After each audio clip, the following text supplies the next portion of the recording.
The IEBC Disputes Resolution Committee continued to listen to complaints lodged by some disgruntled aspirants in the just concluded political parties' primaries. Nyeri politician Gichuki Mugambi, who challenged wambui for the othaya TNA parliamentary ticket, withdrew his claim, thereby handing the nomination victory to wambui. Our reporter Ogina followed the proceedings and now reports on the day's highlights on the disputes.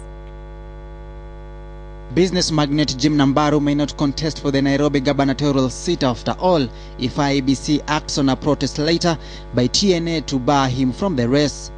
Mbaru's defection to the Alliance Party of Kenya APK is in contest. TNA Legal Secretary Jasper Mbiuki has petitioned the IEBC to block Mbaru's candidature premised on his defection from TNA to APK after the nomination deadline.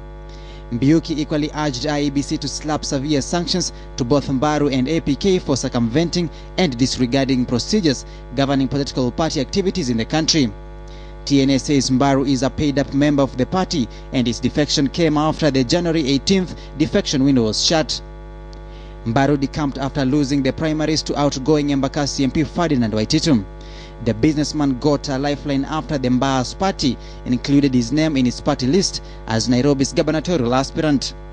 Meanwhile, business lady Mary Wambui is the bona fide TNA othaya parliamentary seat aspirant.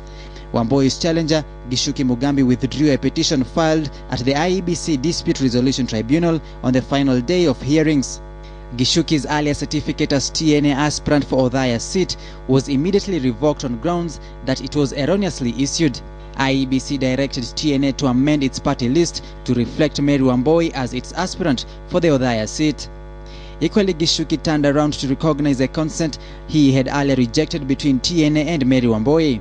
The consent signed Thursday bestowed Wambui as the TNA's flag bearer for the Othaya parliamentary seat. Gichuki and Wambui have been entangled in a web of protracted feud that led to a night raid at IEBC offices on claims the TNA party list was doctored in favor of Gichuki Mugambi.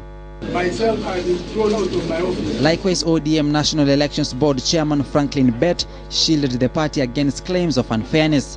A host of aspirants filed complaints that they were robbed of their nomination certificates in favor of individuals handed direct nominations. But Bett claimed the primaries, especially in Nyanza, were seriously flawed and results unreliable. Those people who are declaring results were not bona fide apples. A returning officer from Alego Usonga, Siaya County, admitted to such flaws, saying that in fact he announced results after a day-long abduction ordeal.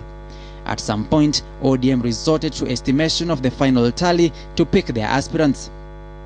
In Kisumu, former KICC director and prominent Kisumu businessman Abdul Kadir Omar, who was vying for the ODM ticket for the newly created Kisumu Central constituency, has defected to Ford Kenya after decrying the bungled ODM party primaries that took place last week.